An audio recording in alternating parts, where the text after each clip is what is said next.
Okay, welcome back to part 2 of the Revell 125th for Torino GT build. Today we've got clear coat, so we've got a freshly cleaned up booth, fresh paper in there. We're putting some water down to absorb any dust that might land on it. We've got a nice clean spray booth, our plastic box cases to the left to put our model in while we're in between coats of 2K. We're going to use the Pro Scale Paint 2K system. This is a 3-bottle set. It's a clear coat, an activator and a thinner. You can get this on our website, proscalepaints.uk, and in my opinion, it is the best 2K clear coat system you can get. Very easy to use. I'm going to show you how to use it today. There's also a standalone video on the channel showing in real time, it's a full-length video, how I spray this. This one's sped up a bit today. I do show the full process and I will talk through it, but there is a better video over on ISM. So it's a 2-to-1 mix of clear to activator.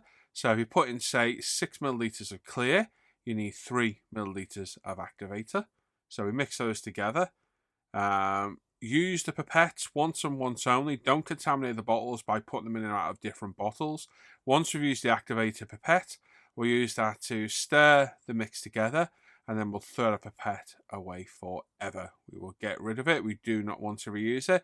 And make sure your bottle lids are on properly, that you keep your threads nice and clean as well. Always use pipette, don't pour. And like I say, once we've got these together, we'll mix them thoroughly, and this will start the chemical reaction together. Throw that pipette forever, we will never use that.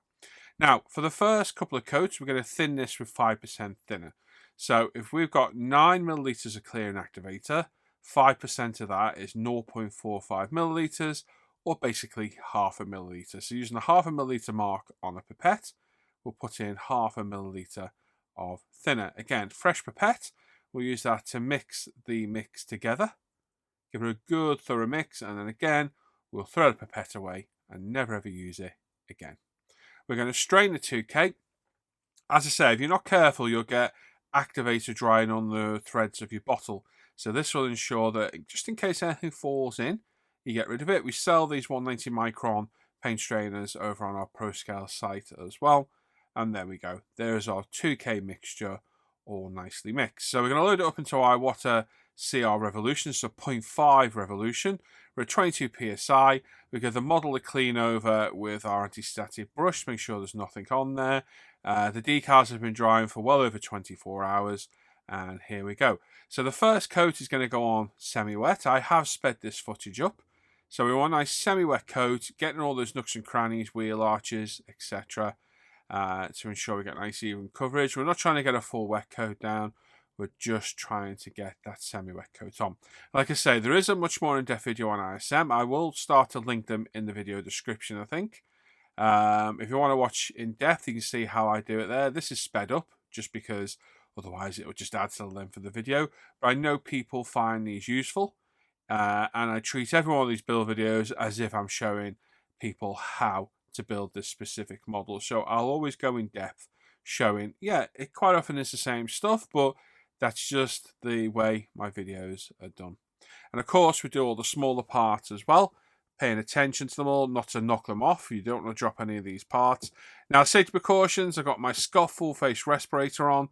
I'm double gloved on that left hand, single gloved on the right, primarily because I get 2K on that left glove. We've got our really good bench vent extractor on. I'm in the room on my own, and I will leave the room once we are done to let it all off gas. As long as you follow those safety precautions with any paint, you are perfectly safe using it. Just be sensible. A good extractor, a good respirator, and nitrile gloves are a must. So we let that first coat flash off for 5 minutes, and we're back with our second coat. And again, just a semi-wet coat, just putting it down, getting a nice even coat. Not trying to get it perfect on this coat, we're just putting down another coat of 2K.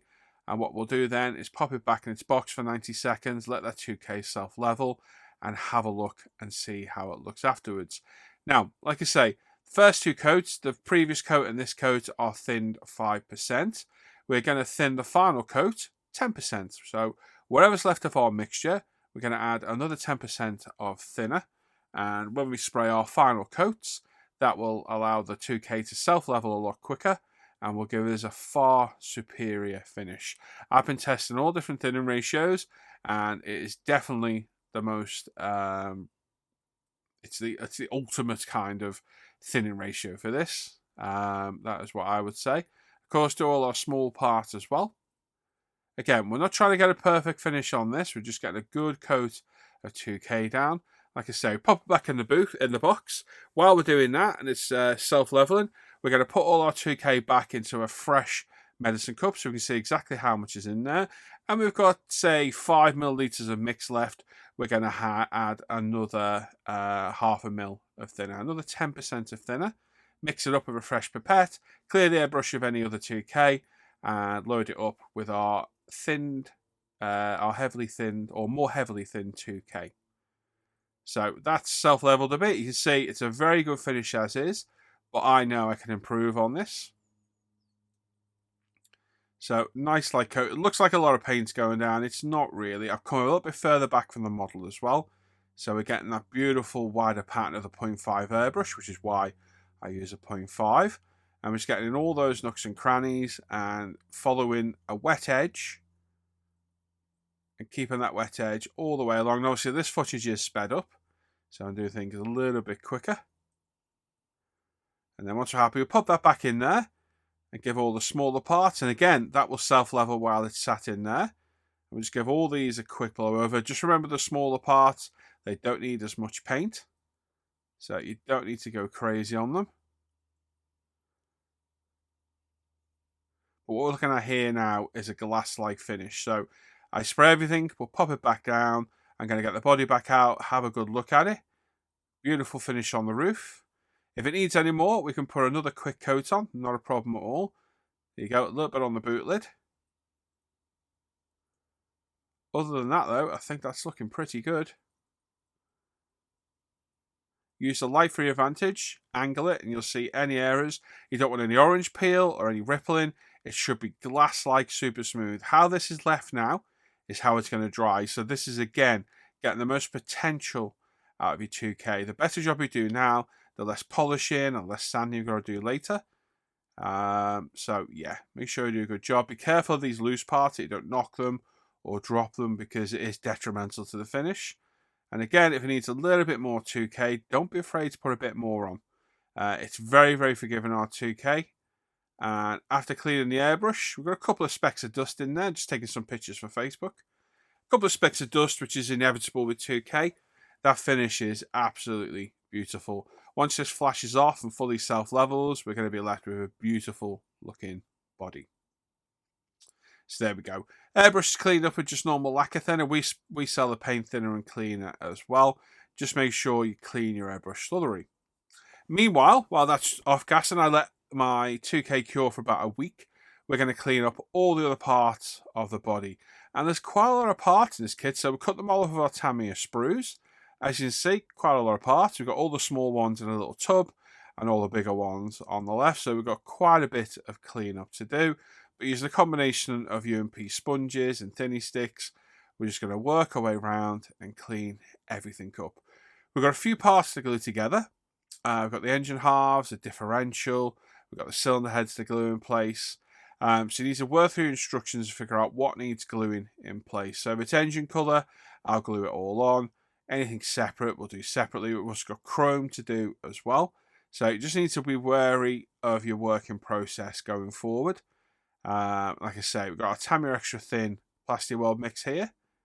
Glue our engine and transmission halves together. Quite a nice engine on this. Like I say, really good quality plastic. Everything fitted together, absolutely beautiful. Definitely one of the better Revell kits, this one. And there we go, some careful gluing. We can glue all that together. And then the seat backs can be glued in place as well. And these can all be popped to one side to dry whilst we clean up the rest of the body. It's a very boring job, this, the clean up of all the parts. It is one of my most hated parts of modelling because it's all I ever seem to do is clean up parts. Because I'm such a prolific modeller and get through a lot of kits, I just tend to spend my time forever cleaning up parts. But there's our engine going together. Anything that's painted the same colour is glued in place. Everything's been primed up in either Mr. Servicer 1500 black or Tamiya grey. as the engine has. And we've got some Pro Scale Paints Ford Engine Blue. It's my Iwata HPCH. We're going to put several light coats down at about 18 psi until this is painted. So there's lots of parts to paint here, so I'm not going to dwell on them too long. But there's our Ford Engine Blue gone down with several coats. Getting all those angles and recesses. The transmission we'll paint later on. For now, we're just getting our engine painted. Like I say, everything else has been painted in Surface 1500 black.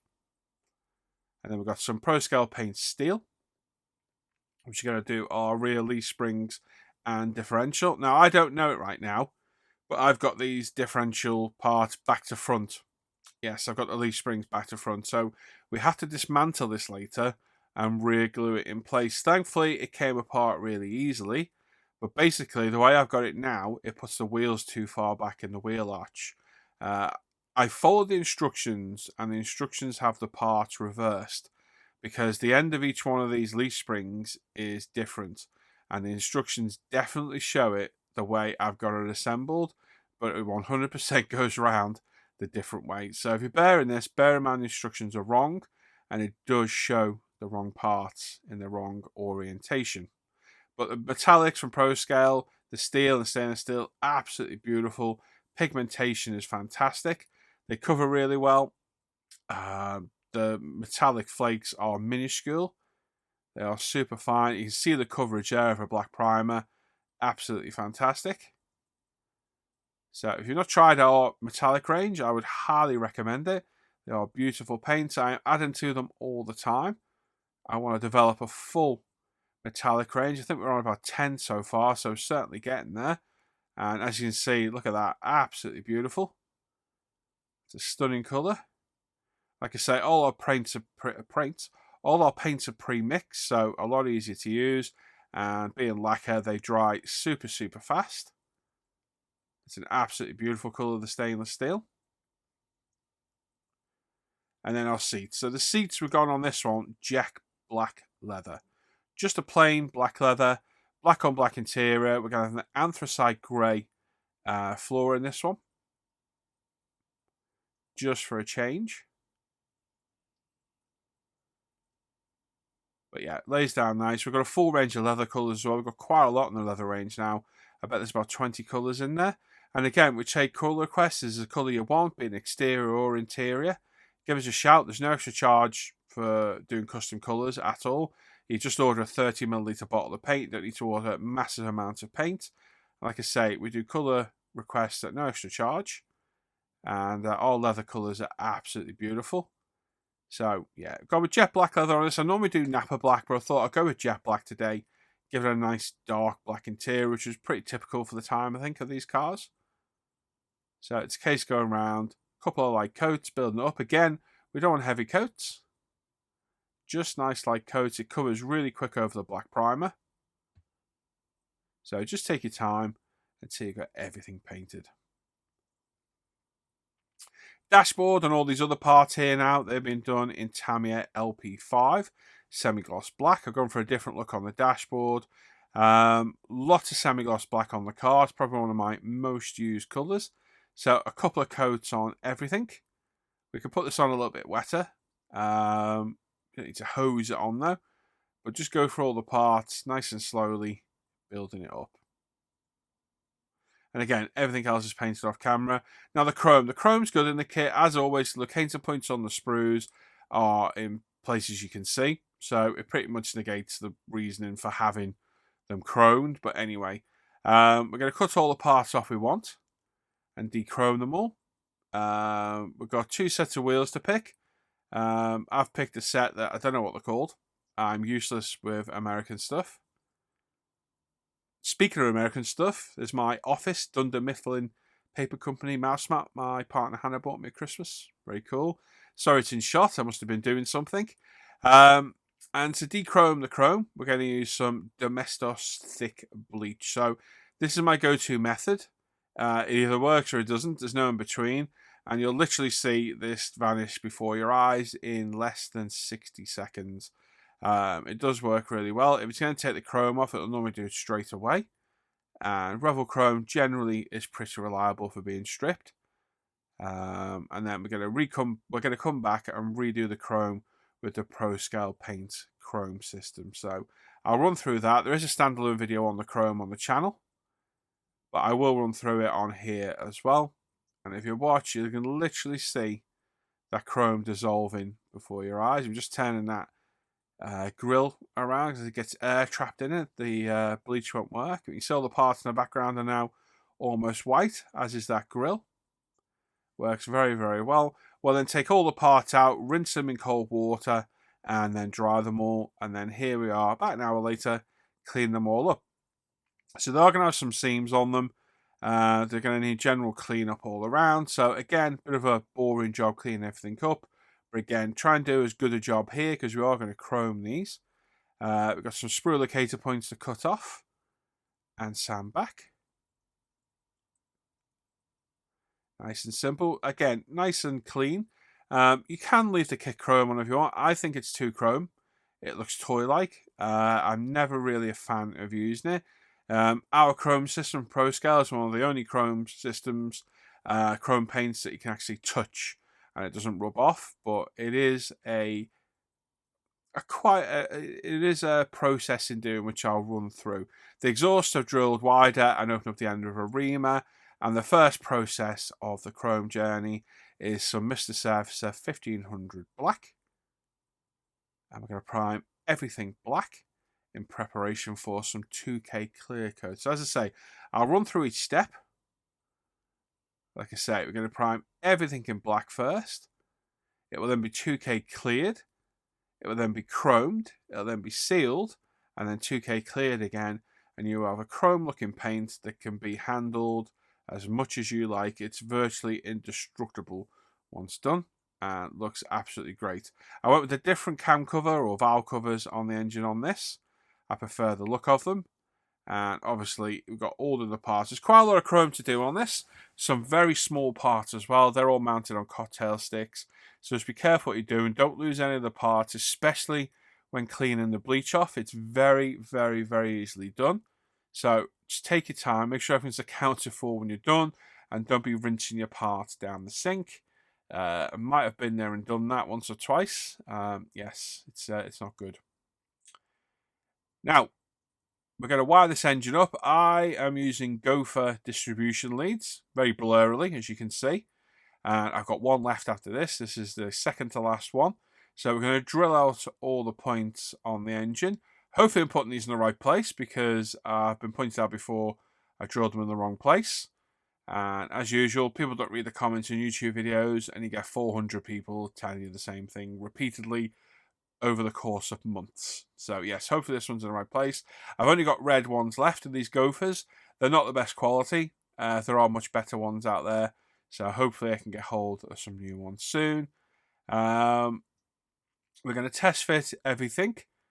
Before we fit it, I'm going to widen the hole where the kit distributor goes with a pin vise and a drill bit.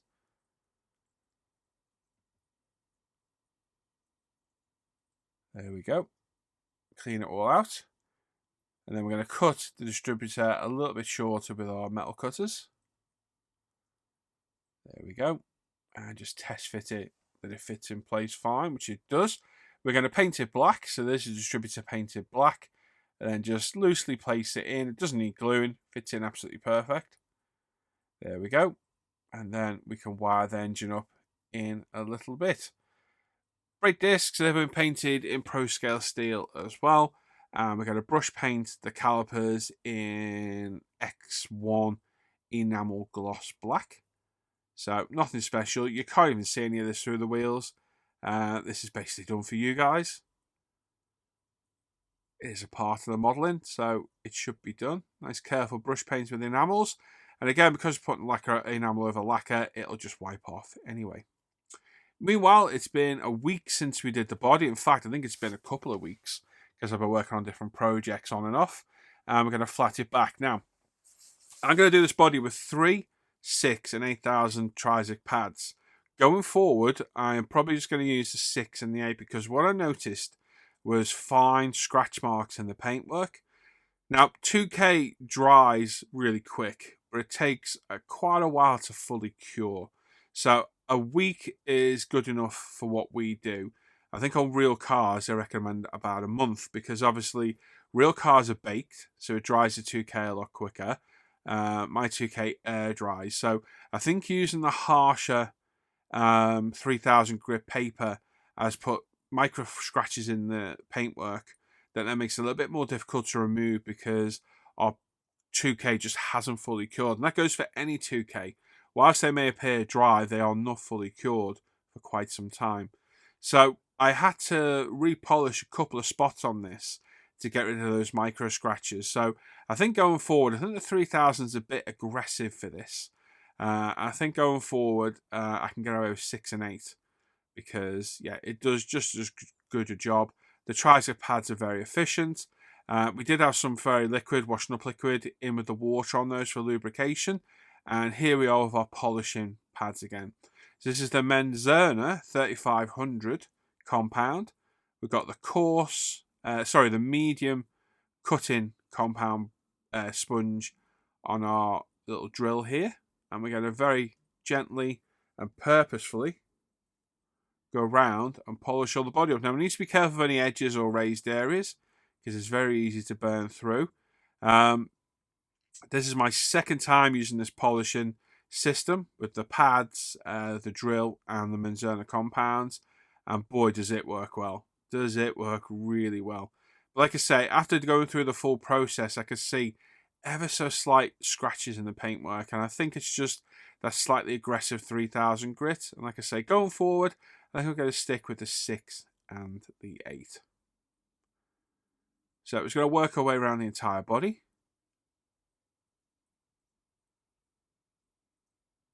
Now, if you're not using a 2K, you need to be really careful because while 2K takes quite a while to actually fully cure, it is still very hard, even just after a few hours. Using a single stage like Tamiya X22, LP9, Mr. GX clears, they take even longer to fully cure. So if you're polishing clears like that, please allow plenty of time. I would not polish any of those non-2K clears in under 2 weeks. I wouldn't risk it because it's just too soft. It takes a lot longer to dry. So I'd be really careful with that one, which is why I prefer 2K.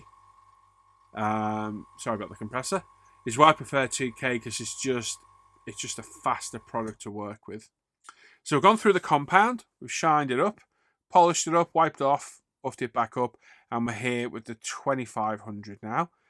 We've got a fine polisher on the drill, and again working our way around until we get rid of it all. And then the final step after cleaning it all off is the Autoglim Super Resin Polish. So going through the 3 stages with the 3 sponges works really well. You will see the shine off this. It looks absolutely beautiful. And after this, I went over the roof and the boot lid again because that's where I could see the scratches. The shine is amazing. This system, the sponges off Amazon cost about £12. The drill's about 20. The Menzerner compounds are about 30, 35, and the Autoglim resin polish is about 15. It's a lifetime supply of polish and compounds though, and obviously the sponges you'll have to replace as you go. But this for me is a bit of a game changer. Not only is it quicker and easier, just look at the shine. It's absolutely beautiful. It's not perfect by a long shot, but absolutely fantastic. And like I say, I'm going to go over the roof again with the 6 and the 8000 Tri-6 and then work my way through the compounds. And just a beautiful shiny blue. We've got a few specks of dust in there I've not fully removed because I don't want to push it too far. I'm more than happy with the result. And there we go. We're going to leave that there today. So thanks for watching. We'll be back for part 3 very soon. And as always, a huge thanks to all my patrons. If you want to become a patron, there's a link in the description down below. There's loads of perks and you help keep these videos going. So thanks for watching today. Take care, everybody. Bye-bye.